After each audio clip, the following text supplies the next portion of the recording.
Speaker గడ్డం ప్రసాద్ కు MLA Jagadish Reddy క్షమాపణలు చెప్పాలని ఎమ్మెల్యే అడ్లూరి లక్ష్మణ్ డిమాండ్ చేశారు.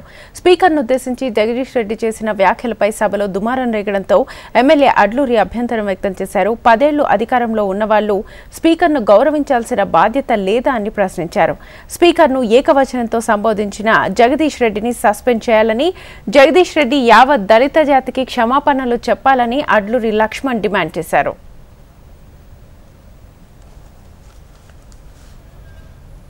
సభ్యులు జగదీష్ రెడ్డి గారు గౌరవ స్పీకర్ మా దళిత వర్గానికి చెందినటువంటి మా గౌరవ స్పీకర్ గారిని అవమానపరిచినందుకు బేషరతుగా క్షమాపణ చెప్పాలని చెప్పి కోరుతున్నాము.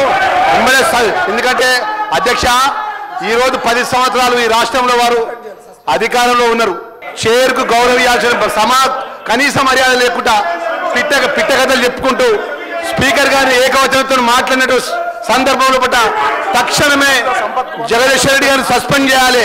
గతంలో జరిగిన సభలో మా యొక్క సంపత్ కుమార్ సభ్యుడు పేపర్ ఇటు పైకి ఎసిరేసినందుకే ఆయన శాస్త్రీయ సభ్యత్వం రద్దు చేసే విధంగా సస్పెండ్ చేసిన అధ్యక్ష జగదీష్ రెడ్డి గారిని తక్షణమే సస్పెండ్ చేయాలని చెప్పి మిమ్మల్ని కోరుతున్నాం అధ్యక్ష. దళితులపై జరిగినటువంటి అవమానాన్ని యావత్ దళిత జాతికి క్షమాపణ చెప్పాలి. మొదటి నుంచి కూడా టీఆర్ఎస్ ప్రభుత్వం దళితుల మీద చిన్న చూపు, దళిత వర్గాల కంటే చిన్న చూపు, చైర్ మీద చిన్న చూపు.